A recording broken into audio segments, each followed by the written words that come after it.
Hi everyone, welcome to my channel. ತಮ್ಮೆಲ್ಲರಿಗೂ ನಮ್ಮ ಚಾನಲ್ಗೆ ಸ್ವಾಗತ ಕೋರುತ್ತಾ ಇವತ್ತಿನ ವಿಡಿಯೋದಲ್ಲಿ 2025ನೇ ಸಾಲಿನ ಇಲ್ಲಿ ನವೋದಯ ಪ್ರವೇಶ ಪರೀಕ್ಷೆಗೆ ಸಿದ್ಧತೆ ನಡೆಸುತ್ತಿರುವಂಥ ವಿದ್ಯಾರ್ಥಿಗಳಿಗಾಗಿ ಇಲ್ಲಿ 2017ರಲ್ಲಿ ನಡೆದಂತಹ ಇಲ್ಲಿ ನವೋದಯ ಪ್ರವೇಶ ಪರೀಕ್ಷೆಯ ಕನ್ನಡ ವಿಷಯದ ಗದ್ಯ ಭಾಗಗಳ ಬಗ್ಗೆ ತಮಗೆ ತಿಳಿಸ್ಕೊಡ್ತಾ ಇದ್ದೀನಿ.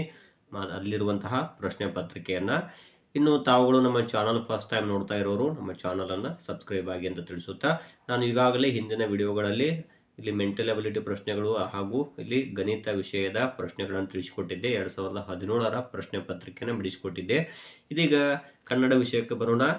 ಇಲ್ಲಿ ನೋಡ್ಬೋದು, ಮೊದಲನೇದಾಗಿ ಇಲ್ಲಿ ಕೊಟ್ಟಿರುವಂತಹ ಪ್ಯಾರಾಗ್ರಾಫನ್ನು ತಾವು ಮೊದಲು ಓದ್ಕೋಬೇಕು ಒಂದು ಸಾರಿ. ಯಾಕಂದರೆ ಕೊಟ್ಟಿರುವ ಪ್ರಶ್ನೆಗಳಿಗೆ ಉತ್ತರಿಸಬೇಕು ಅಂದರೆ ಒಂದು ಸಾರಿ ಯಾರು ತಾವು ಅದನ್ನು ಓದ್ಕೊಂಡಿದ್ರೆ ತುಂಬ ಸರಳ ಆಗುತ್ತೆ ಅಂತ ಹೇಳ್ತಾ, ಇಲ್ಲಿ ನೋಡ್ಬೋದು, ಬಿಳಿ ಕರಡಿ ಒಂದು ಸರ್ವಭಕ್ಷಕ ಪ್ರಾಣಿ. ಇದರ ಅರ್ಥ ಏನೆಂದರೆ ಅದು ಸಸ್ಯ ಮತ್ತು ಪ್ರಾಣಿಗಳೆರಡನ್ನೂ ತಿನ್ನುತ್ತದೆ. ಅದರ ವಾಸಸ್ಥಾನವಾದ ನೆಲದ ಮೇಲೆ ಅದೊಂದು ದಾಳಿಕೋರ ಪ್ರಾಣಿ. ಆದುದರಿಂದ ಅದು ದೊಡ್ಡ ಪ್ರಾಣಿಗಳನ್ನು ಕೂಡ ಶಿಕಾರಿ ಮಾಡಬಲ್ಲದು. ಆದರೂ ಇದಕ್ಕೆ ಹೊಟ್ಟೆಯನ್ನು ತುಂಬಿಸಿಕೊಳ್ಳುವುದಕ್ಕಾಗಿ ಅದು ದೊಡ್ಡ ಮೊತ್ತದ ಆಹಾರವನ್ನು ತೆಗೆದುಕೊಳ್ಳುತ್ತದೆ. ಆಗಾಗ ಅದರ ಆಹಾರ ಸಣ್ಣ ಮೊತ್ತದಲ್ಲಿ ಬರುತ್ತದೆ. ಆದರೂ ಅದರ ಆಹಾರ ಹುಡುಕಾಟ ಮುಗಿಯುವುದೇ ಇಲ್ಲ.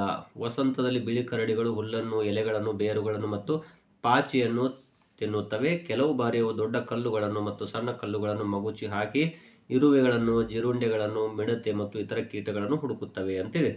ಓಕೆ, ಇಲ್ಲಿ ನೋಡ್ಬೋದು, ಬಿಳಿ ಕರಡಿ ತಿನ್ನುವುದು ಆಪ್ಷನ್ಸ್ಗಳು ನೋಡ್ಬೋದು. ಇಲ್ಲಿ ಸಸ್ಯಗಳನ್ನು ಮತ್ತು ಪ್ರಾಣಿಗಳೆರಡನ್ನು, ದೊಡ್ಡ ಪ್ರಾಣಿಗಳನ್ನು ಮಾತ್ರ, ಬಹಳ ಸಣ್ಣ ಪ್ರಾಣಿಗಳನ್ನು ಮಾತ್ರ, ಎಲೆಗಳನ್ನು ಮತ್ತು ಪಾಚಿಯನ್ನು ಮಾತ್ರ ಅಂತಿದೆ. ನೋಡ್ಬೋದು, ಬಿಳಿ ಕರಡಿ ಒಂದು ಸರ್ವಭಕ್ಷಕ ಪ್ರಾಣಿ. ಇದರ ಅರ್ಥ ಏನೆಂದರೆ ಅದು ಸಸ್ಯ ಮತ್ತು ಪ್ರಾಣಿಗಳೆರಡನ್ನೂ ತಿನ್ನುತ್ತದೆ ಅಂತ ಹೇಳಿದ್ದಾರೆ. ಇಲ್ಲಿ ಮೊದಲೇ ಆಪ್ಷನ್ ಆಗುತ್ತದೆ. ಇನ್ನು ಅದು ದೊಡ್ಡ ಪ್ರಾಣಿಗಳನ್ನು ಶಿಕಾರಿ ಮಾಡಬಹುದು. ಯಾಕೆಂದರೆ ಅದು ದೊಡ್ಡ ಗಾತ್ರದಿಂದಾಗಿ ಅವು ಸುಲಭವಾಗಿ ದೊರೆಯುವುದರಿಂದ, ಅದೊಂದು ದಾಳಿಕೋರ ಸ್ವಭಾವದಿಂದಾಗಿ ಅದರಿಂದ ದೊಡ್ಡ ಮೊತ್ತದ ಆಹಾರ ಅಂತಿದೆ.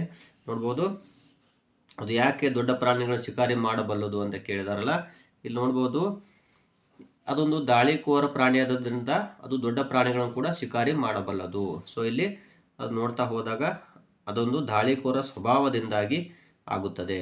ಇನ್ನು ನೆಕ್ಸ್ಟು 78ನೇ ಪ್ರಶ್ನೆ ನೋಡ್ಬೋದು, ಬಿಳಿ ಕರಡಿಗಳು ಹುಲ್ಲು, ಎಲೆ, ಬೇರುಗಳನ್ನು ಹೆಚ್ಚಾಗಿ ತಿನ್ನುವುದು ಯಾವ ಕಾಲದಲ್ಲಿ? ಆಪ್ಷನ್ಸ್ಗಳು ಮಳೆ, ವಸಂತ, ಚಳಿ, ಬೇಸಿಗೆ ಅಂತಿದೆ. ಇಲ್ಲಿ ನೋಡ್ಬೋದು ಆನ್ಸರ್ಗಳನ್ನು. ಆದರೂ ಅದರ ಆಹಾರ ಹುಡುಕಾಟ ಮುಗಿಯುವುದೇ ಇಲ್ಲ ಅಂತ ಹೇಳಿದ್ದಾರೆ. ವಸಂತದಲ್ಲಿ ಬಿಳಿ ಕರಡಿಗಳು ನೋಡ್ಬೋದು, ವಸಂತ ಅಂತಿದೆಯಲ್ಲ, ಸೊ ಇಲ್ಲಿ ವಸಂತ ಆಪ್ಷನ್ ಆಗುತ್ತದೆ ಬಿ. ಇನ್ನು ನೆಕ್ಸ್ಟ್ ಪ್ರಶ್ನೆ, ಅವು ಕಲ್ಲುಗಳ ಅಡಿಯಿಂದ ಇಲ್ಲಿ ಏನನ್ನು ತಿನ್ನುವುದಿಲ್ಲ? ಸಸ್ಯಗಳನ್ನು, ಪಾಚಿಯನ್ನು, ಚೀರುಂಡೆಗಳನ್ನು, ಕೀಟಗಳನ್ನು ಅಂತಿದೆ. ಇಲ್ಲಿ ನೋಡ್ಬೋದು, ಇಲ್ಲಿ ಅವು ಕೆಲವು ಬಾರಿ ದೊಡ್ಡ ಕಲ್ಲುಗಳನ್ನು ಮತ್ತು ಸಣ್ಣ ಕಲ್ಲುಗಳನ್ನು ಮಗುಚಿ ಹಾಕಿ ಇರುವೆಗಳನ್ನು, ಜೀರುಂಡೆಗಳನ್ನು, ಮಿಡತೆ ಮತ್ತು ಇತರ ಕೀಟಗಳನ್ನು ತಿನ್ನುತ್ತದೆ ಎಂದಿದ್ದಾರೆ ಅವರು. ಇಲ್ಲಿ ಅವರು ಹೇಳಿದ್ದೇನು ಅಂತ ಸರಿಯಾಗಿ ನೋಡಬೇಕು. ಕೆಲವು ದೊಡ್ಡ ಕಲ್ಲುಗಳನ್ನು, ಸಣ್ಣ ಕಲ್ಲುಗಳನ್ನು ಮಗುಚಿ ಹಾಕಿ ಇರುವೆಗಳನ್ನು ತಿನ್ನುತ್ತೆ ಮತ್ತು ಜೀರುಂಡೆಗಳನ್ನು, ಅದೇ ರೀತಿ ಮಿಡತೆಯನ್ನು ಮತ್ತು ಇತರ ಕೀಟಗಳನ್ನು ತಿನ್ನುತ್ತದೆ ಮತ್ತು ಇಲ್ಲಿ ಜೀರುಂಡೆಗಳನ್ನು ತಿನ್ನುತ್ತದೆ. ಅದೇ ರೀತಿಯಾಗಿ ಪಾಚಿಗಳನ್ನು ಕೂಡ, ಆದರೆ ಇಲ್ಲಿ ಸಸ್ಯಗಳನ್ನು ಅಲ್ಲ. ಹಾಗಾಗಿ ಇಲ್ಲಿ ತಾವು ನೆನಪಿಟ್ಕೊಳ್ಳಿ, ಇಲ್ಲಿ ಬರುವುದು ಯಾವುದು ಆನ್ಸರ್ ಆಗುತ್ತೆ ಅಂದರೆ ಸಸ್ಯಗಳನ್ನು ಆಗುತ್ತದೆ. ಸರ್ವಭಕ್ಷಕ ಎಂದರೆ ಕೇವಲ ಸಸ್ಯಗಳನ್ನು ತಿನ್ನುವುದು, ಕೇವಲ ಕೀಟಗಳನ್ನು ತಿನ್ನುವುದು, ಸಸ್ಯಗಳನ್ನು ಮತ್ತು ಪ್ರಾಣಿಗಳೆರಡನ್ನೂ ತಿನ್ನುವುದು, ಕೇವಲ ಪ್ರಾಣಿಗಳನ್ನು ಮಾತ್ರ ತಿನ್ನುವುದು ಅಂತಿದೆ. ಸರ್ವಭಕ್ಷಕ ಅಂದರೆ ಸಸ್ಯ ಮತ್ತು ಪ್ರಾಣಿ ಎರಡನ್ನೂ ತಿನ್ನುವಂತಹ ಒಂದು ಪ್ರಾಣಿ ಆಗಿರುತ್ತದೆ. ಸೊ ಇಲ್ಲಿ 80ನೇ ಪ್ರಶ್ನೆ ಆನ್ಸರ್ ಯಾವುದಾಯಿತು ಅಂದರೆ ಸಿ ಆಗುತ್ತದೆ. ಇನ್ನು ನೆಕ್ಸ್ಟ್ ಪ್ಯಾರಾಗ್ರಾಫ್ ನೋಡೋಣ. ಇಲ್ಲಿ ನೋಡ್ಬೋದು, ಪೆಂಗ್ವಿನ್ಗಳು ಹಿಮಗಡ್ಡೆಯಿಂದ ಆವೃತವಾದ ದಕ್ಷಿಣ ಧ್ರುವದಲ್ಲಿ ವಾಸಿಸುತ್ತವೆ. ನೀವು ಚಳಿಯಿಂದ ಕೂಡಿದ ದೇಶಗಳಿಗೆ ಹೋಗುವಾಗ ಧರಿಸುವ ಉಣ್ಣೆಯ ಕೋಟುಗಳು, ಸ್ವೆಟರ್ಗಳು ಮತ್ತು ಕೈ ಕವಚಗಳು ಯಾವುದೂ ಇಲ್ಲದೆ ಅತಿಯಾದ ಚಳಿಯಿಂದ ಕೂಡಿದ ಖಂಡದಲ್ಲಿ ಪೆಂಗ್ವಿನ್ಗಳು ಹೇಗೆ ವಾಸಿಸುತ್ತವೆ ಎಂದು ನೀವು ಎಂದಾದರೂ ಆಶ್ಚರ್ಯಪಟ್ಟಿರುವಿರಾ? ಶೂಗಳಿಲ್ಲದೆಯೇ ಪೆಂಗ್ವಿನ್ಗಳು ಹಿಮದ ಮೇಲೆ ನಡೆಯಬಲ್ಲವು ಮತ್ತು ಅವು ಎಂದಿಗೂ ಕಾಯಿಲೆ ಬೀಳುವುದಿಲ್ಲ. ಅವುಗಳಿಗೆ ಯಾವುದೇ ಮನೆ ಇಲ್ಲ, ಆದುದರಿಂದ ಅವು ಹಿಮದ ಮೇಲೆ ಮಲಗುತ್ತವೆ. ಅತ್ಯಂತ ಚಳಿಯ ವಾತಾವರಣದಲ್ಲಿಯೂ ಯಾವುದೇ ಕಷ್ಟವಿಲ್ಲದೆ ಬದುಕಿ ಉಳಿಯಲು ಪ್ರಕೃತಿಯು ಅವುಗಳಿಗೆ ವಿಶಿಷ್ಟವಾದ ಕೊಡುಗೆಯನ್ನು ನೀಡಿದೆ. ಅದರ ರಹಸ್ಯ ಏನೆಂದರೆ ಅವುಗಳ ದೇಹಗಳು ದಪ್ಪನೆ ಕೊಬ್ಬಿನಿಂದ ಆವೃತವಾಗಿದ್ದು ಅದು ಅವುಗಳ ದೇಹಗಳನ್ನು ಬೆಚ್ಚಗಿಡುತ್ತವೆ. ಅದು ಗರ್ಕೋಟಿನ ಹಾಗೆ ಕೆಲಸ ಮಾಡುತ್ತದೆ. ಪೆಂಗ್ವಿನ್ಗಳು ಅವುಗಳ ಮೊಟ್ಟೆ ಮತ್ತು ಮರಿಗಳ ಬಗೆಗೆ ಬಹಳಷ್ಟು ನಿಗಾ ವಹಿಸುತ್ತವೆ. ಬೇರೆ ಪ್ರಾಣಿಗಳಂತೆ ಹೆಣ್ಣು ಪೆಂಗ್ವಿನ್ ಮೊಟ್ಟೆಯನ್ನು ಒಡೆಯಲು ಕಾವು ಕೊಡುವುದು, ಮರಿಗಳನ್ನು ಉಪಚರಿಸುವುದು ಮಾಡುವುದಿಲ್ಲ. ಅದು ಒಂದು ಮೊಟ್ಟೆಯನ್ನು ಮಾತ್ರ ಇಡುತ್ತದೆ ಮತ್ತು ಅದರ ನಂತರ ಗಂಡು ಪೆಂಗ್ವಿನ್ ಅದಕ್ಕೆ ಕಾವು ಕೊಟ್ಟು ಮರಿ ಮಾಡುತ್ತದೆ. ಹೆಣ್ಣು ಪೆಂಗ್ವಿನ್ ತನ್ನ ಗಂಡ ಮತ್ತು ಮರಿಗಾಗಿ ಆಹಾರವನ್ನು ಹುಡುಕಲು ಬಹುದೂರ ಹೋಗುತ್ತದೆ. ಬಹಳ ಹಿಮದ ಕಾರಣದಿಂದ ಅದು ಬಹಳ ದೂರದ ಅಂತರವನ್ನು ಪ್ರಯಾಣಿಸಬೇಕಾಗುತ್ತದೆ ಅಂತ ಹೇಳಿದ್ದಾರೆ. ಇಲ್ಲಿ ನೋಡ್ಬೋದು, ಮೊದಲನೇದಾಗಿ ಅತಿಯಾದ ಚಳಿಯ ಉಷ್ಣತೆಯಲ್ಲಿ ಪೆಂಗ್ವಿನ್ಗಳು ಬದುಕಿ ಉಳಿಯಲು ಪ್ರಕೃತಿ ಹೇಗೆ ಸಹಾಯ ಮಾಡುತ್ತದೆ ಅಂದರೆ, ಅವುಗಳ ದೇಹವನ್ನು ನೋಡುವುದು ಫರ್ನಿಂದ ಮುಚ್ಚುವುದರಿಂದ, ಅವುಗಳ ದೇಹವು ದಪ್ಪನೆಯ ಕೊಬ್ಬಿನ ಪದರದಿಂದ ಆವರಿಸಿರುವುದರಿಂದ, ಅವುಗಳಿಗೆ ಉಣ್ಣೆಯ ಕೋಟುಗಳನ್ನು ಧರಿಸಲು ಕೊಡುವುದರಿಂದ, ತಮ್ಮನ್ನು ಬೆಚ್ಚಗಿಟ್ಟುಕೊಳ್ಳಲು ರಹಸ್ಯವಾದ ದಾರಿಯನ್ನು ಕೊಡುವುದರಿಂದ. ಇಲ್ಲಿ ನೋಡಿ, ಮೊದಲನೇದಾಗಿ ಪೆಂಗ್ವಿನ್ಗಳು ಹಿಮಗಡ್ಡೆಯಿಂದ ಆವೃತವಾದ ದಕ್ಷಿಣ ಧ್ರುವದಲ್ಲಿ ವಾಸಿಸುತ್ತವೆ. ನೀವು ಚಳಿಯಿಂದ ಕೂಡಿದ ದೇಶಗಳಿಗೆ ಹೋಗುವಾಗ ಧರಿಸುವ ಉಣ್ಣೆಯ ಕೋಟುಗಳು, ಸ್ವೆಟರ್ಗಳು, ಕೈ ಕವಚಗಳು ಯಾವುದೂ ಇಲ್ಲದೆ ಅತಿಯಾದ ಚಳಿಯಿಂದ ಕೂಡಿದ ಖಂಡದಲ್ಲಿ ಪೆಂಗ್ವಿನ್ಗಳು ಹೇಗೆ ವಾಸಿಸುತ್ತವೆ ಎಂದು ನೀವು ಎಂದಾದರೂ ಆಶ್ಚರ್ಯಪಟ್ಟಿರುವಿರಾ? ಶೂಗಳಿಲ್ಲದೆ ಪೆಂಗ್ವಿನ್ಗಳು ಹಿಮದ ಮೇಲೆ ನಡೆಯಬಲ್ಲವು. ಅವೆಂದಿಗೂ ಕಾಯಿಲೆ ಬೀಳುವುದಿಲ್ಲ. ಅವುಗಳಿಗೆ ಯಾವುದೇ ಮನೆಯಿಲ್ಲ, ಆದ್ದರಿಂದ ಅವು ಹಿಮದ ಮೇಲೆ ಮಲಗುತ್ತವೆ. ಅತ್ಯಂತ ಚಳಿಯ ವಾತಾವರಣದಲ್ಲಿಯೂ ಯಾವುದೇ ಕಷ್ಟವಿಲ್ಲದೆ ಬದುಕಿ ಉಳಿಯಲು ಪ್ರಕೃತಿಯು ಅವುಗಳಿಗೆ ವಿಶಿಷ್ಟವಾದ ಕೊಡುಗೆಯನ್ನು ನೀಡಿದೆ. ನೋಡ್ರಿ, ಮೊದಲನೇ ಪ್ರಶ್ನೆ ಉತ್ತರ ಇಲ್ಲಿದೆ ನೋಡ್ರಿ. ಹಾಗಾದರೆ ಇಲ್ಲಿ ಪ್ರಕೃತಿನೇ ಇಲ್ಲಿ ಅದು ಕೊಟ್ಟಿದೆ ಅವಕಾಶವನ್ನು. ಅಂದರೆ ಇಲ್ಲಿ ಅವುಗಳ ದೇಹವನ್ನು ಕರುಣಿಂದ ಮುಚ್ಚುವುದರಿಂದ, ಅವುಗಳ ದೇಹವು ದಪ್ಪನೆ ಕೊಬ್ಬಿನಿಂದಲ್ಲ. ಮತ್ತು ಇಲ್ಲಿ ನೋಡ್ಬೋದು ತಾವು, ಅಂದರೆ ವಿಶಿಷ್ಟವಾದ ಕೊಡುಗೆಯನ್ನು ಕೊಟ್ಟಿದೆ ಅಲ್ಲಿ. ಅದು ಅದರ ರಹಸ್ಯ ಏನೆಂದರೆ ಅವುಗಳ ದೇಹಗಳು ದಪ್ಪನೆಯ ಕೊಬ್ಬಿನಿಂದ ಆವೃತವಾಗಿರುತ್ತವೆ. ನೋಡ್ಬೋದು, ಅವುಗಳ ದೇಹಗಳು ದಪ್ಪನೆಯ ಕೊಬ್ಬಿನಿಂದ ಆವೃತವಾಗಿರುತ್ತದೆ. ಸೊ ಇಲ್ಲಿ ಬಿ ಆಪ್ಷನ್ ಆಗುತ್ತದೆ. ಪೆಂಗ್ವಿನ್ಗಳು ತಮ್ಮ ಮೊಟ್ಟೆಗಳ ಬಗ್ಗೆ ಬಹಳ ನಿಗಾ ವಹಿಸುತ್ತವೆ. ಇಲ್ಲಿ ಲೇಖಕನ ಅಭಿಪ್ರಾಯ, ಅವು ಮೊಟ್ಟೆಗಳನ್ನು ಪೂಜಿಸುತ್ತವೆ, ಅವುಗಳ ಮೊಟ್ಟೆಗಳನ್ನು ಇಡುತ್ತವೆ, ತಮ್ಮ ಮೊಟ್ಟೆಗಳ ಬಗ್ಗೆ ಬಹಳ ಜಾಗೃತಿ ವಹಿಸುತ್ತವೆ, ಅವು ಮೊಟ್ಟೆಗಳನ್ನು ಚಳಿಯಿಂದ ರಕ್ಷಿಸುತ್ತವೆ. ಅಂದರೆ ಪೆಂಗ್ವಿನ್ಗಳು ತಮ್ಮ ಮೊಟ್ಟೆಗಳ ಬಗ್ಗೆ ಬಹಳ ನಿಗಾ ವಹಿಸುತ್ತವೆ. ಇಲ್ಲಿ ಲೇಖಕನ ಅಭಿಪ್ರಾಯವನ್ನು ಕೇಳಿದ್ದಾರೆ ಅವರು. ಇಲ್ಲಿ ನೋಡ್ಬೋದು, ಪೆಂಗ್ವಿನ್ಗಳು ಅವುಗಳ ಮೊಟ್ಟೆ ಮತ್ತು ಮರಿಗಳ ಬಗ್ಗೆ ಬಹಳಷ್ಟು ನಿಗಾ ವಹಿಸುತ್ತವೆ. ಬೇರೆ ಪ್ರಾಣಿಗಳಂತೆ ಹೆಣ್ಣು ಪೆಂಗ್ವಿನ್ ಮೊಟ್ಟೆಯನ್ನು ಒಡೆಯಲು ಕಾವು ಕೊಡುವುದು, ಮರಿಗಳನ್ನು ಉಪಚರಿಸುವುದನ್ನು ಮಾಡುವುದಿಲ್ಲ. ಅದು ಒಂದು ಮೊಟ್ಟೆಯನ್ನು ಮಾತ್ರ ಇಡುತ್ತದೆ ಮತ್ತು ಅದರ ನಂತರ ಗಂಡು ಪೆಂಗ್ವಿನ್ ಅದಕ್ಕೆ ಕಾವು ಕೊಟ್ಟು ಮರಿ ಮಾಡುತ್ತದೆ. ಇಲ್ಲಿ ಇದರ ಅರ್ಥ ಏನು ಅಂದರೆ, ಅವು ಮೊಟ್ಟೆಗಳನ್ನು ಪೂಜಿಸ್ತಾವು, ಅವುಗಳ ಮೊಟ್ಟೆಗಳನ್ನು ಇಡುತ್ತವೆ, ಇಲ್ಲಿ ತಮ್ಮ ಮೊಟ್ಟೆಗಳ ಬಗ್ಗೆ ಬಹಳ ಜಾಗೃತಿಯನ್ನು ವಹಿಸುತ್ತವೆ. ಇಲ್ಲಿ ಸಿ ಆಪ್ಷನ್ ಆಗುತ್ತದೆ. ಪೆಂಗ್ವಿನ್ಗಳಿಗೆ ಮನೆ ಎಂಬುದೇ ಇಲ್ಲ, ಯಾಕೆಂದರೆ ಅವು ನಿದ್ರಿಸುವುದಿಲ್ಲ. ಅವುಗಳು ಸೋಮಾರಿಗಳು, ಅವು ಹಿಮದ ಮೇಲೆ ನಿದ್ರಿಸುತ್ತವೆ, ಅವುಗಳಿಗೆ ಜಾಗವಿಲ್ಲ. ಇಲ್ಲಿ ನೋಡ್ಬೋದು, ವಾಕ್ಯಗಳನ್ನು ನೋಡ್ತಾ ಹೋದರೆ ಗೊತ್ತಾಗುತ್ತೆ. ಇಲ್ಲಿ ಅವುಗಳಿಗೆ ಯಾವುದೇ ಮನೆ ಇಲ್ಲ ಅಂತ ಹೇಳಿದ್ದಾರೆ, ಆದ್ದರಿಂದ ಅವು ಹಿಮದ ಮೇಲೆ ಮಲಗುತ್ತವೆ. ಇಲ್ಲಿ ನೋಡ್ಬೋದು, ಯಾಕೆಂದರೆ ಅವುಗಳು ನಿದ್ರಿಸುವುದಿಲ್ಲ, ಸೋಮಾರಿಗಳಲ್ಲ, ಅವುಗಳಿಗೆ ಯಾವುದೇ ಜಾಗ ಇಲ್ಲ. ಪೆಂಗ್ವಿನ್ಗಳಿಗೆ ಮನೆ ಎಂಬುದೇ ಇಲ್ಲ ಅಂತ ಹೇಳಿದ್ದಾರೆ. ಇಲ್ಲಿ ವಾಕ್ಯ ಇನ್ನೊಂದು ಸಾರಿ ನೋಡ್ರಿ. ಅವುಗಳು ಶೂಗಳಿಲ್ಲದೆ ಪೆಂಗ್ವಿನ್ಗಳು ಹಿಮದ ಮೇಲೆ ನಡೆಯಬಲ್ಲವು ಮತ್ತು ಅವು ಎಂದಿಗೂ ಕಾಯಿಲೆ ಬೀಳುವುದಿಲ್ಲ. ಅವುಗಳಿಗೆ ಯಾವುದೇ ಮನೆ ಇಲ್ಲ, ಆದ್ದರಿಂದ ಅವು ಹಿಮದ ಮೇಲೆ ಮಲಗುತ್ತವೆ ಅಂತ ಹೇಳಿದ್ದಾರೆ. ಇಲ್ಲಿ ಇದರ ಅರ್ಥ ಏನು? ಪೆಂಗ್ವಿನ್ಗಳಿಗೆ ಮನೆ ಎಂಬುದೇ ಇಲ್ಲ, ಯಾಕಂದರೆ ಅವು ನಿದ್ರಿಸುವುದಿಲ್ಲ ಅಂತ ಆಗುವುದಿಲ್ಲ, ಅವು ಸೋಮಾರಿಗಳು ಅಂತೂ ಅಲ್ಲ, ಅವು ಹಿಮದ ಮೇಲೆ ನಿದ್ರಿಸುತ್ತವೆ ಅಂತಲ್ಲ, ಅವುಗಳಿಗೆ ಜಾಗ ಇಲ್ಲ ಅಂತ ಆಗುತ್ತದೆ. ನೆಕ್ಸ್ಟು, ಈ ವಾಕ್ಯ ಸಮುದಾಯದಲ್ಲಿ ಉಪಯೋಗಿಸಿದ ಅತಿಯಾದ ಚಳಿ ಎಂಬುದರರ್ಥ ತಂಪಾದ, ಚಲನೆ ಇಲ್ಲದ, ಗಟ್ಟಿಯಾದ, ಹಿಮದಂತಿರುವ. ಇಲ್ಲಿ ಅತಿಯಾದ ಚಳಿ ಅಂದರೆ ಇಲ್ಲಿ ಹಿಮದಂತಿರುವ ಅಂತಲೇ ಅರ್ಥ ಆಗುತ್ತದೆ. ಇಲ್ಲಿ ನೋಡ್ಬೋದು ಪ್ಯಾರಾಗ್ರಾಫಲ್ಲಿ ಆನ್ಸರ್. ನೀವು ಚಳಿಯಿಂದ ಕೂಡಿದ ದೇಶಗಳಿಗೆ ಹೋಗುವಾಗ ಧರಿಸುವ ಇಲ್ಲಿ ಉಣ್ಣೆಯ ಕೋಟುಗಳು, ಸ್ವೆಟರ್ಗಳು, ಕೈಕೋಚುಗಳು ಯಾವುದಿಲ್ಲದ ಅತಿಯಾದ ಚಳಿಯಿಂದ ಕೂಡಿದ ಖಂಡದಲ್ಲಿ ಪೆಂಗ್ವಿನ್ಗಳು ಹೇಗೆ ವಾಸಿಸುತ್ತವೆ ಎಂದು ನೀವು ಎಂದಾದರೂ ಆಶ್ಚರ್ಯಪಟ್ಟಿರುವಿರಾ ಅಂತ ಕೇಳಿದ್ದಾರೆ. ಅಂದರೆ ಅಲ್ಲಿ ಹಿಮ ಇರ್ತದೆ ಜಾಸ್ತಿಯಲ್ಲಿ. ಸೊ ಇಲ್ಲಿ ಆನ್ಸರ್ ಯಾವುದು ಅಂದರೆ ಡಿ ಆಗುತ್ತದೆ. ಪೆಂಗ್ವಿನ್ಗಳು ಹೆತ್ತವರು ಇತರ ಪ್ರಾಣಿಗಳಿಗಿಂತ ಭಿನ್ನ. ಹೇಗೆಂದರೆ ಅವು ಮೊಟ್ಟೆಗಳ ಬಗ್ಗೆ ನಿಗಾ ವಹಿಸುತ್ತವೆ. ತಾಯಿ ಪೆಂಗ್ವಿನ್ ಮಗುವನ್ನು ಉಪಚರಿಸುತ್ತದೆ. ತಂದೆ ಮೊಟ್ಟೆಗಳಿಗೆ ಕಾವು ಕೊಟ್ಟು ಮರಿ ಮಾಡುತ್ತದೆ. ತಾಯಿ ಒಂದು ಬಾರಿಗೆ 2 ಮೊಟ್ಟೆಗಳನ್ನು ಮಾತ್ರ ಇಡುತ್ತದೆ. ಇಲ್ಲಿ ನೋಡ್ಬೋದು, ಇಲ್ಲಿ ಮೊದಲನೇದಾಗಿ ಇಲ್ಲಿ ಕೊಟ್ಟಿದ್ದಾರೆ, ಪ್ಯಾರಾಗ್ರಾಫ್ನ ತೋರಿಸ್ತೀನಿ ತಮಗೆ. ಪೆಂಗ್ವಿನ್ಗಳು ಅವುಗಳ ಮೊಟ್ಟೆ ಮತ್ತು ಮರಿಗಳ ಬಗ್ಗೆ ಬಹಳಷ್ಟು ನಿಗಾ ವಹಿಸುತ್ತವೆ. ಬೇರೆ ಪ್ರಾಣಿಗಳಂತೆ ಹೆಣ್ಣು ಪೆಂಗ್ವಿನ್ ಮೊಟ್ಟೆಯನ್ನು ಒಡೆಯಲು ಕಾವು ಕೊಡುವುದು, ಮರಿಗಳನ್ನು ಉತ್ಪಾದಿಸಲು ಮಾಡುವುದಿಲ್ಲ. ಅದು ಒಂದು ಮೊಟ್ಟೆಯನ್ನು ಮಾತ್ರ ಇಡುತ್ತದೆ. ಅದರ ನಂತರ ಗಂಡು ಪೆಂಗ್ವಿನ್ ಅದಕ್ಕೆ ಕಾವು ಕೊಟ್ಟು ಮರಿ ಮಾಡುತ್ತದೆ. ಹೆಣ್ಣು ಪೆಂಗ್ವಿನ್ ತನ್ನ ಗಂಡ ಮತ್ತು ಮರಿಗಾಗಿ ಆಹಾರವನ್ನು ಹುಡುಕಲು ಬಹುದೂರ ಹೋಗುತ್ತದೆ ಅಂತ ಹೇಳಿದ್ದಾರೆ. ನೋಡ್ಬೋದು ಇಲ್ಲಿ. ಹಾಗಾದರೆ ಅವು ಕಾವು ಕೊಟ್ಟು ಇಲ್ಲಿ ಮೊಟ್ಟೆಗಳ ಬಗ್ಗೆ ನಿಗಾ ವಹಿಸುತ್ತವೆ ಆಗುವುದಿಲ್ಲ. ತಾಯಿ ಪೆಂಗ್ವಿನ್ ಮಗುವನ್ನು ಉಪಚರಿಸುತ್ತದೆ ಆಗುವುದಿಲ್ಲ. ತಂದೆ ಮೊಟ್ಟೆಗಳಿಗೆ ಕಾವು ಕೊಟ್ಟು ಮರಿ ಮಾಡುತ್ತದೆ. ಸೊ ಇಲ್ಲಿ ಸಿ ಆಪ್ಷನ್ ಆಗುತ್ತದೆ. ನೆಕ್ಸ್ಟು 3ನೇ ಒಂದು ಪ್ಯಾರಾಗ್ರಾಫ್ ನೋಡೋಣ. ಇಲ್ಲಿ ವಾಕ್ಯ ಸಮುದಾಯ ಅಥವಾ ಪ್ಯಾರಾಗ್ರಾಫ್ ನೋಡ್ಬೋದು. ಬಹಳ ಹಿಂದೆ ಕಾಡಿನಲ್ಲಿ ಬಹಳ ದೊಡ್ಡ ಮರವೊಂದಿತ್ತು. ಅದು ಎಷ್ಟು ಎತ್ತರವಿತ್ತೆಂದರೆ ಅದು ಮೋಡಗಳನ್ನು ಮುಟ್ಟುವಂತಿತ್ತು. ಮರದ ಒಳಗಿನ ಮೋಪು ಕೆಂಪಗಿರುವುದರಿಂದ ಇಂದು ನಾವು ಅದನ್ನು ಕೆಂಪು ಮೋಪಿನ ಮರ ಎಂದು ಕರೆಯುತ್ತೇವೆ. ನಾನಿಲ್ಲಿ ಏಕಿದ್ದೇನೆ ಕೆಂಪು ಮರ ಕೇಳಿತು. ಬೇಸರವೆಂದರೆ ಯಾರೂ ಅದನ್ನು ಕೇಳಿಸಿಕೊಳ್ಳಲಿಲ್ಲ. ನನ್ನ ಕೆಲಸವೇನು, ನಾನೆಷ್ಟು ಉಪಯೋಗಕಾರಿ, ಯಾರೂ ಉತ್ತರಿಸಲಿಲ್ಲ. ಕೆಂಪು ಮೋಪಿನ ಮರ ಇನ್ನೂ ತುಂಬ ವರ್ಷ ಇತ್ತು. ಎಲ್ಲ ಮರಗಳು ಹಿಮದಲ್ಲಿ ತಮ್ಮ ಎಲೆಗಳನ್ನು ಕಳೆದುಕೊಂಡವು. ಆದರೆ ಇದಕ್ಕೆ ಮಾತ್ರ ಎಲೆಗಳು ಅಲ್ಲ, ಹಸಿರು ಸೂಜಿಗಳು ಇರುತ್ತಿತ್ತು. ಅದು ವರ್ಷವಿಡೀ ಹಸುರಾಗಿ ಹಾಗೆ ಇರುತ್ತಿತ್ತು. ಅದರಿಂದ ಹಕ್ಕಿಗಳು ಅದನ್ನು ಇಷ್ಟಪಡುತ್ತಿದ್ದವು. ಕೆಲ ವರ್ಷಗಳು ಕಳೆದಾಗ ನೂರಾರು ಹಕ್ಕಿಯ ಕುಟುಂಬಗಳು ಈ ಮರವನ್ನು ತಮ್ಮ ಮನೆಯನ್ನಾಗಿ ಮಾಡಿಕೊಂಡವು. ಅದೊಂದು ಹಕ್ಕಿಗಳ ದೊಡ್ಡ ಹೋಟೆಲ್ನಂತೆ ಇತ್ತು. ಸೂರ್ಯ ಮುಳುಗುವಾಗ ಗೂಡು ಕಟ್ಟುವ ಹಕ್ಕಿಗಳ ಕಲರವ ಎಷ್ಟು ಗಟ್ಟಿಯಾಗಿ ಇತ್ತು ಎಂದರೆ ಜಿಂಕೆಗಳು ಮರದ ಕಾಂಡಕ್ಕೆ ಬೆನ್ನನ್ನು ಉಜ್ಜಲು ಆಗುತ್ತಿರಲಿಲ್ಲ. ಹಕ್ಕಿಗಳ ಗಲಭೆ ಸದ್ದು ಅವುಗಳ ಕಿವಿಗೆ ಹಾನಿಯನ್ನು ಮಾಡುತ್ತಿತ್ತು ಅಂತ ಹೇಳಿದ್ದಾರೆ. ಈ ವಾಕ್ಯ ಸಮುದಾಯ ವಿವರಿಸುವುದು ಏನು ಅಂತ ಕೇಳಿದ್ದಾರೆ. ಮೊದಲನೇ ಪ್ರಶ್ನೆ ನೋಡ್ಬೋದು.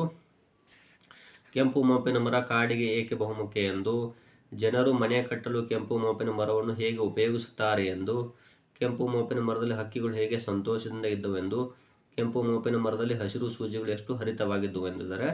ಇಲ್ಲಿ ಮುಖ್ಯ ಉದ್ದೇಶವನ್ನು ಕೇಳಿದರೆ, ಈ ವಾಕ್ಯ ಏನು ಪ್ಯಾರಾಗ್ರಾಫ್ ಇದೆ, ಇದು ಎದರ ಬಗ್ಗೆ ಇದೆ ಅಂತ ಕೇಳಿದರೆ, ಅದು ಇರುವುದು ಎದಕ್ಕಂದರೆ ಕೆಂಪು ಮೋಪಿನ ಮರ ಕಾಡಿಗೆ ಏಕೆ ಬಹುಮುಖ್ಯ ಎಂಬುದು ಅರ್ಥ ಆಗುತ್ತದೆ. ನೋಡ್ಬೋದು ಇಲ್ಲಿ ವಾಕ್ಯ ಮರದ ಒಳಗಿನ ಕೆಂಪು ಇಲ್ಲಿ ನೋಡ್ಬೋದು. ಬಹಳ ಹಿಂದೆ ಕಾಡಿನಲ್ಲಿ ಬಹಳ ದೊಡ್ಡ ಮರವೊಂದಿತ್ತು. ಅದು ಎಷ್ಟು ಎತ್ತರವಿತ್ತೆಂದರೆ ಅದು ಮೋಡಗಳನ್ನು ಮುಟ್ಟುವಂತಿತ್ತು. ಮರದ ಒಳಗಿನ ಮೋಪು ಕೆಂಪಗಿರುವುದರಿಂದ ಇಂದು ನಾವು ಅದನ್ನು ಕೆಂಪು ಮೋಪಿನ ಮರ ಎಂದು ಕರೆಯುತ್ತೇವೆ. ನಾನಿಲ್ಲಿ ಏಕಿದ್ದೇನೆ ಕೆಂಪು ಮರ ಕೇಳಿತು. ಬೇಸರವೆಂದರೆ ಯಾರೂ ಅದನ್ನು ಕೇಳಿಸಿಕೊಳ್ಳಲಿಲ್ಲ. ನನ್ನ ಕೆಲಸವೇನು, ನಾನೆಷ್ಟು ಉಪಯೋಗಕಾರಿ, ಯಾರೂ ಉತ್ತರಿಸಲಿಲ್ಲ. ಕೆಂಪು ಮೋಪಿನ ಮರ ಇನ್ನೂ ತುಂಬ ವರ್ಷ ಇತ್ತು. ಎಲ್ಲ ಮರಗಳು ಹಿಮದಲ್ಲಿ ತಮ್ಮ ಎಲೆಗಳನ್ನು ಕಳೆದುಕೊಂಡವು. ಆದರೆ ಇದಕ್ಕೆ ಮಾತ್ರ ಎಲೆಗಳು ಅಲ್ಲ, ಹಸಿರು ಸೂಜಿಗಳು ಇರುತ್ತಿತ್ತು. ಅದು ವರ್ಷವಿಡೀ ಹಸುರಾಗಿಯೇ ಇರುತ್ತಿತ್ತು. ಆದ್ದರಿಂದ ಹಕ್ಕಿಗಳು ಅದನ್ನು ಇಷ್ಟಪಡುತ್ತಿದ್ದವು. ಕೆಲ ವರ್ಷಗಳು ಕಳೆದಾಗ ನೂರಾರು ಹಕ್ಕಿ ಕುಟುಂಬಗಳು ಈ ಮರವನ್ನು ತಮ್ಮ ಮನೆಯನ್ನಾಗಿ ಮಾಡಿಕೊಂಡವು. ಈ ರೀತಿ ಸಂಪೂರ್ಣ ಪ್ಯಾರಾಗ್ರಾಫನ್ನು ನೋಡಿದಾಗ ಇಲ್ಲಿ ನಮಗೆ ಗೊತ್ತಾಗುವ ಆನ್ಸರ್ ಕೆಂಪು ಮೋಪಿನ ಮರದ ಕಾಡಿಗೆ ಏಕೆ ಬಹುಮುಖ್ಯ ಎಂಬುದು ಅಂತ ಆಗುತ್ತದೆ. ನೆಕ್ಸ್ಟು, ಕಥೆಯ ಆರಂಭದಲ್ಲಿ ಕೆಂಪು ಮೋಪಿನ ಮರದ ಭಾವನೆಯನ್ನು ಯಾವ ಪದ ಸರಿಯಾಗಿ ಸೂಚಿಸುತ್ತದೆ? ಇಲ್ಲಿ ವಿನೋದ, ಕೋಪ, ಸಂತೋಷ, ಬೇಸರ. ಇಲ್ಲಿರುವುದು ಈ ಪ್ಯಾರಾಗ್ರಾಫ್ ಫಸ್ಟಿಗೆ ಏನಿದೆ ಅಲ್ಲ, ಬೇಸರದ ಬಗ್ಗೆನೇ ಹೇಳ್ತಾ ಇದೆ. ಅಲ್ಲಿ ಕೆಂಪು ಮೋಪಿನ ಬಗ್ಗೆ ತಿಳಿಸುವುದರಿಂದಾಗಿ ಇಲ್ಲಿ ಆನ್ಸರ್ ಯಾವುದಾಗುತ್ತೆ ಅಂದರೆ ಬೇಸರ ಆಗುತ್ತದೆ. ಹಕ್ಕಿಗಳು ಯಾಕೆ ಸಂತೋಷದಿಂದ ಇದ್ದವು? ಹಕ್ಕಿಗಳು ತಿನ್ನಲು ತುಂಬ ಬೀಜಗಳು ಸಿಗುತ್ತಿತ್ತು. ಮರವು ವರ್ಷವಿಡೀ ಹಸಿರಾಗಿರುತ್ತಿತ್ತು. ಮರವು ಹಿಮದಲ್ಲಿ ಎಲೆಗಳನ್ನು ಕಳೆದುಕೊಂಡಿತ್ತು. ಮರವು ಬಹಳ ಎತ್ತರವಾಗಿತ್ತು ಅಂದಿದ್ದಾರೆ. ಇಲ್ಲಿ ನೋಡ್ಬೋದು, ಇಲ್ಲಿ ಕೆಂಪು ಮೋಪಿನ ಮರ ಇನ್ನೂ ತುಂಬ ವರ್ಷ ಇತ್ತು. ಎಲ್ಲ ಮರಗಳು ಹಿಮದಲ್ಲಿ ತಮ್ಮ ಎಲೆಗಳನ್ನು ಕಳೆದುಕೊಂಡವು. ಆದರೆ ಅದಕ್ಕೆ ಮಾತ್ರ ಎಲೆಗಳು ಅಲ್ಲ, ಹಸಿರು ಸೂಜಿಗಳು ಇರುತ್ತಿತ್ತು. ಅದು ವರ್ಷವಿಡೀ ಹಸಿರಾಗಿ ಇರುತ್ತಿತ್ತು. ಆದ್ದರಿಂದ ಹಕ್ಕಿಗಳು ಇದನ್ನು ಇಷ್ಟಪಡುತ್ತಿದ್ದವು. ಸೊ ಇಲ್ಲಿ ಆನ್ಸರ್ ನೋಡಿದಾಗ ಇಲ್ಲಿ ಮರವು ವರ್ಷವಿಡೀ ಹಸುರಾಗಿ ಇರುತ್ತಿತ್ತು. ಇನ್ನು 89ನೇ ಪ್ರಶ್ನೆ, ಕಾಡಿನಲ್ಲಿದ್ದ ದೊಡ್ಡ ಮರಕ್ಕೆ ಕೆಂಪು ಮೋಪಿನರೆಂದು ಹೆಸರಾಗಲು ಕಾರಣವೇನು? ಅದರ ಎತ್ತರ, ಮರದ ಒಳಗಿನ ಕೆಂಪು ಮೋಪು, ಸೂಜಿಯಂತಿರುವ ಎಲೆಗಳು, ಅಲ್ಲಿ ವಾಸಿಸುತ್ತಿದ್ದ ಕೆಂಪು ಹಕ್ಕಿಯ ಕುಟುಂಬಗಳು. ಇಲ್ಲಿ ಕೆಂಪು ಮೋಪು ಆಗುತ್ತದೆ.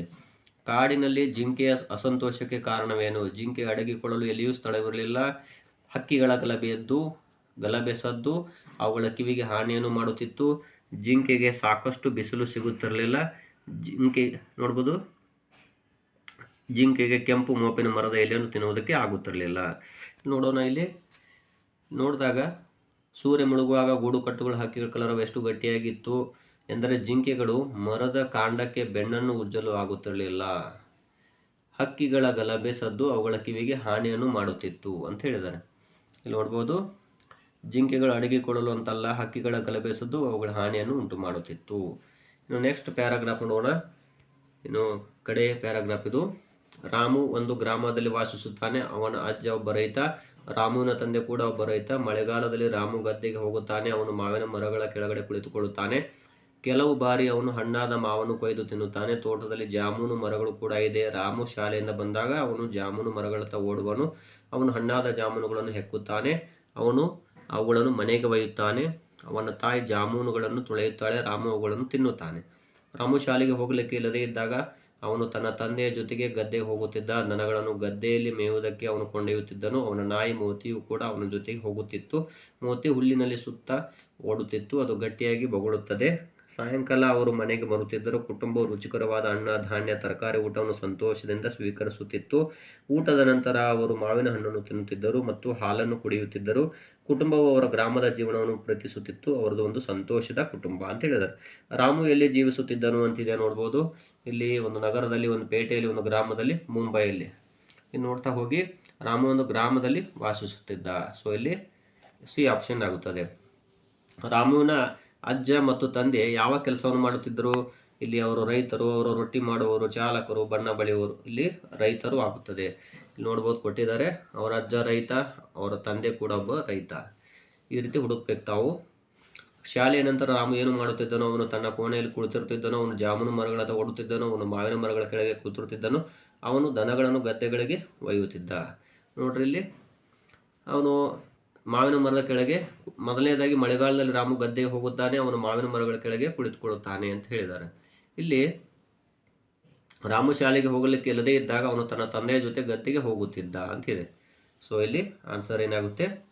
ಅವನು ಕೋಣೆಯಲ್ಲಿ ಕುಳಿತಿರ್ತಿದ್ದ ಅಂತಲ್ಲ. ಇಲ್ಲಿ ಇನ್ನೊಂದು ವಾಕ್ಯವನ್ನು ನೋಡಬೇಕು. ರಾಮು ಶಾಲೆಯಿಂದ ಬಂದಾಗ, ನೋಡಿ ಇಲ್ಲಿ ರಾಮು ಶಾಲೆಯಿಂದ ಬಂದಾಗ ಅವನು ಜಾಮೂನು ಮರಗಳತ್ತ ಓಡುವನು ಅಂತ ಇದೆ. ಹಾಗಾದರೆ ಇಲ್ಲಿ ನೋಡ್ಬೋದು ಬಿ ಆಪ್ಷನ್ ಆಗುತ್ತದೆ. ಊಟದ ನಂತರ ರಾಮು ಮತ್ತು ಅವನ ಕುಟುಂಬದವರು ಏನನ್ನು ತೆಗೆದುಕೊಳ್ಳುತ್ತಿದ್ದರು? ಹಾಲು ಮತ್ತು ಮಾವಿನ ಹಣ್ಣುಗಳನ್ನು, ಜಾಮೂನು ಮತ್ತು ಮಾವಿನ ಹಣ್ಣುಗಳನ್ನು, ಸಿಹಿ ತಿಂಡಿ ಮತ್ತು ಹಾಲನ್ನು, ಹಾಲು ಮತ್ತು ಜಾಮೂನುಗಳನ್ನು. ನೋಡೋಣ ಇಲ್ಲಿ. ಸಾಯಂಕಾಲ ಅವರು ಮನೆಗೆ ಬರುತ್ತಿದ್ದರು. ಕುಟುಂಬವು ರುಚಿಕರವಾದ ಹಣ್ಣು, ಧಾನ್ಯ ಮತ್ತು ತರಕಾರಿ ಊಟವನ್ನು ಸಂತೋಷದಿಂದ ಸ್ವೀಕರಿಸುತ್ತಿತ್ತು.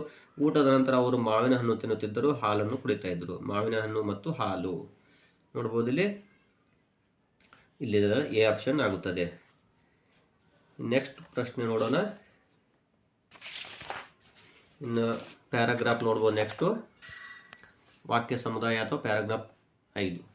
ಭಾರತದ ಡಾಲ್ಫಿನ್ ಅಪಾಯದ ಅಂಚಿನಲ್ಲಿರುವ ಒಂದು ತಳಿ. ಒಂದು ಕಾಲದಲ್ಲಿ ಅವುಗಳು ಗಂಗಾ, ಬ್ರಹ್ಮಪುತ್ರ ಮತ್ತು ಮಹಾನದಿಗಳಲ್ಲಿ ಹೆಚ್ಚಿನ ಸಂಖ್ಯೆಯಲ್ಲಿ ಕಾಣಿಸುತ್ತಿದ್ದವು.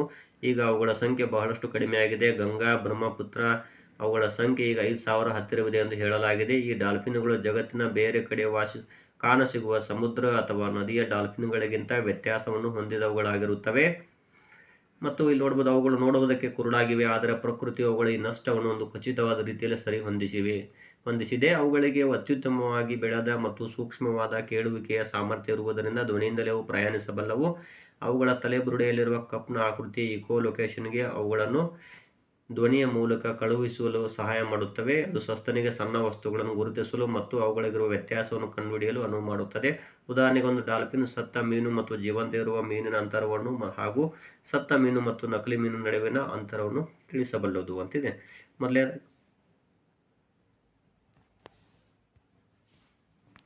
ಇಲ್ಲಿ ಡಾಲ್ಫಿನ್ಗಳು ಕುರುಡಾಗಿದ್ದು ಕೂಡ ಪ್ರಯಾಣಿಸಬಲ್ಲವು. ಇದಕ್ಕೆ ಕಾರಣ ಏನೆಂದರೆ ನೋಡ್ಬೋದು, ಇವು ಒಂದು ಕಾಲದಲ್ಲಿ ಗಂಗಾ ಮತ್ತು ಬ್ರಹ್ಮಪುತ್ರ ನದಿಗಳಲ್ಲಿ ಹೆಚ್ಚಿನ ಸಂಖ್ಯೆಯಲ್ಲಿ ಕಾಣಿಸ್ತಾ ಇದ್ವು ಅಂತ ಹೇಳಿದರೆ, ನೋಡ್ತಾ ಹೋದಾಗ ನಾವು ವಾಕ್ಯವನ್ನು ನೋಡಿದ್ರೆ ಅವುಗಳು ನೋಡುವುದಕ್ಕೆ ಕುರುಡಾಗಿವೆ, ಆದರೆ ಪ್ರಕೃತಿಯ ಅವುಗಳ ಈ ನಷ್ಟವನ್ನು ಒಂದು ಖಚಿತವಾದ ರೀತಿಯಲ್ಲಿ ಸರಿ ಹೊಂದಿಸಿವೆ.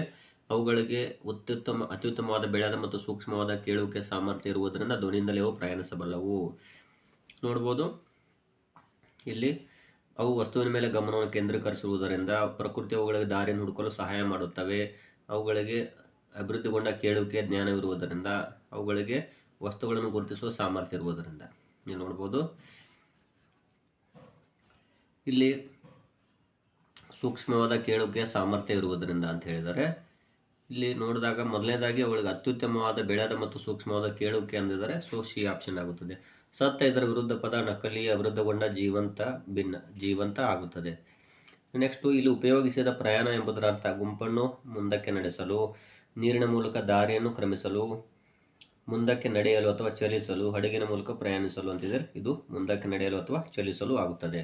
ಇನ್ನು ಡಾಲ್ಫಿನ್ ಅಭಿವೃದ್ಧಿಗೊಂಡ ಕೇಳುವಿಕೆ ಸಾಮರ್ಥ್ಯ ತಿಳಿದು ಬರುವುದು. ಅದು ನೀರಿನಲ್ಲಿ ಪ್ರಯಾಣಿಸುವುದರಿಂದ, ಅದು ದಡದಿಂದ ದಡಕ್ಕೆ ಈಜುವುದರಿಂದ, ಸಾಕುಗಳನ್ನು ಗುರುತಿಸುವುದರಿಂದ, ಸತ್ತ ಮತ್ತು ಜೀವಂತ ಇರುವ ಮೀನಿನ ವ್ಯತ್ಯಾಸವನ್ನು ತಿಳಿಸಬಲ್ಲದು ಇದರಿಂದಾಗಿ ಅಂದಿದ್ದಾರೆ. ಇದು ಯಾವಾಗ ನಮಗೆ ಡಾಲ್ಫಿನ್ ಅಭಿವೃದ್ಧಿಗೊಂಡ ಕೇಳುವಿಕೆ ಸಾಮರ್ಥ್ಯ ಇರುವುದನ್ನು ತಿಳಿದು ಬರುತ್ತೆ ಅಂದರೆ, ಇಲ್ಲಿ ನೋಡ್ಬೋದು ಅವುಗಳ ತಲೆಬುರುಡೆಯಲ್ಲಿರುವ ಕಪ್ನ ಆಕೃತಿ ಇಕೋಲೊಕೇಶನ್ ನೋಡ್ಬೋದು. ಅವುಗಳನ್ನು ಧ್ವನಿಯ ಮೂಲಕ ಕಳುಹಿಸಲು ಸಹಾಯ ಮಾಡುತ್ತದೆ. ಅದು ಸಸ್ತನಿಗೆ ಸಣ್ಣ ವಸ್ತುಗಳನ್ನು ಗುರುತಿಸಲು ಮತ್ತು ಅವುಗಳಿಗೆ ವ್ಯತ್ಯಾಸ ಕಂಡುಹಿಡಿಯಲು ಮಾಡಿಕೊಡುತ್ತದೆ. ಉದಾಹರಣೆಗೆ, ಒಂದು ಡಾಲ್ಫಿನ್ ಸತ್ತ ಮೀನು ಮತ್ತು ಜೀವಂತ ಇರುವ ಮೀನಿನ ಅಂತರವನ್ನು ಮತ್ತು ಸತ್ತ ಮೀನು ಹಾಗೂ ನಕಲಿ ಮೀನಿನ ನಡುವಿನ ಅಂತರವನ್ನು ತಿಳಿಸಬಲ್ಲುವುದು ಅಂತ ಹೇಳಿದ್ದಾರೆ. ಅಂದರೆ ಇಲ್ಲಿ ಕೇಳಿದ ಬಗ್ಗೆ ಹೇಳ್ತದದು. ಹಾಗಾಗಿ ಇಲ್ಲಿ 4ನೇ ಆಪ್ಷನ್ ಆಗುತ್ತದೆ. ನೆಕ್ಸ್ಟು ಈ ವಾಕ್ಯ ಸಮುದಾಯಕ್ಕೆ ಸೂಕ್ತವಾದ ಶೀರ್ಷಿಕೆ ಇದ್ಕೊಂಡು ಟೈಟಲ್ ಹೆಸರು ಕೊಡಬೇಕು ಈ ಪ್ಯಾರಾಗ್ರಾಫಿಗೆ. ನದಿ ಮೀನು ಆಗುವುದಿಲ್ಲ, ಅಪೂರ್ವ ಡಾಲ್ಫಿನ್ಗಳು, ಭಾರತೀಯ ಡಾಲ್ಫಿನ್ಗಳು, ಕುರುಡ ಡಾಲ್ಫಿನ್ಗಳು ಅಂತಿದೆ. ಇಲ್ಲಿ ನೋಡೋಣ. ಭಾರತದಲ್ಲಿನ ಡಾಲ್ಫಿನ್ ಅಪಾಯಕಾರಿ ಅಂಚಿನ ಒಂದು ತಳಿ, ಒಂದು ಕಾಲದಲ್ಲಿ ಅವುಗಳು ಗಂಗಾ, ಬ್ರಹ್ಮಪುತ್ರ ಈ ರೀತಿ ಹೇಳಿದಾರಲ್ಲ. ಹಾಗಾಗಿ ಇಲ್ಲಿ ನಾವು ನೋಡ್ತಾ ಹೋದರೆ ಇಲ್ಲಿ ಮೊದಲನೇದಾಗಿ ಅಪೂರ್ವ ಡಾಲ್ಫಿನ್ಗಳು ಮತ್ತು ಭಾರತೀಯ ಡಾಲ್ಫಿನ್, ಕುರುಡ ಡಾಲ್ಫಿನ್ಗಳು ಅಂತಿದಾರಲ್ಲ, ಇದು ಆಗುವುದಿಲ್ಲ. ಇನ್ನು ಅಪೂರ್ವ ಡಾಲ್ಫಿನ್ಗಳು ಅಂದರೆ ಇಲ್ಲಿ ವಾಕ್ಯ ನೋಡೋಣ. ಇಲ್ಲಿ ಭಾರತದ ಡಾಲ್ಫಿನ್ ಅಪಾಯದ ಅಂಚಿನಲ್ಲಿ ಒಂದು ತಳಿ ಅಂತ ಹೇಳಿದ್ದಾರೆ. ಹಾಗಾಗಿ ಇಲ್ಲಿ ನಾವು ಡಾಲ್ಫಿನ್ ಬಗ್ಗೆ ನೋಡ್ತಾ ಇದ್ದೀವಿ. ಅದು ಭಾರತದಲ್ಲಿರುವಂಥ ಡಾಲ್ಫಿನ್ ಬಗ್ಗೆ ತಿಳಿಸಿರುವುದರಿಂದಾಗಿ ನಾವು ಇದಕ್ಕೆ ಭಾರತೀಯ ಡಾಲ್ಫಿನ್ಗಳು ಅಂತೇಳಿ ಟೈಟಲ್ನ ಕೊಡ್ಬೋದು ಅಂತ ಹೇಳ್ತಾ ಇದ್ದೀನಿ. ಇದು ಈ ರೀತಿಯಾಗಿ 2017ನೇ ಸಾಲಿನಲ್ಲಿ ನಡೆದಂತಹ ನವೋದಯ ಪ್ರವೇಶ ಪರೀಕ್ಷೆಯ ಕನ್ನಡ ಭಾಷಾ ಪರೀಕ್ಷೆಯ ಪ್ರಶ್ನೆ ಪತ್ರಿಕೆ ಹಾಗೂ ಉತ್ತರಗಳಾಗಿವೆ.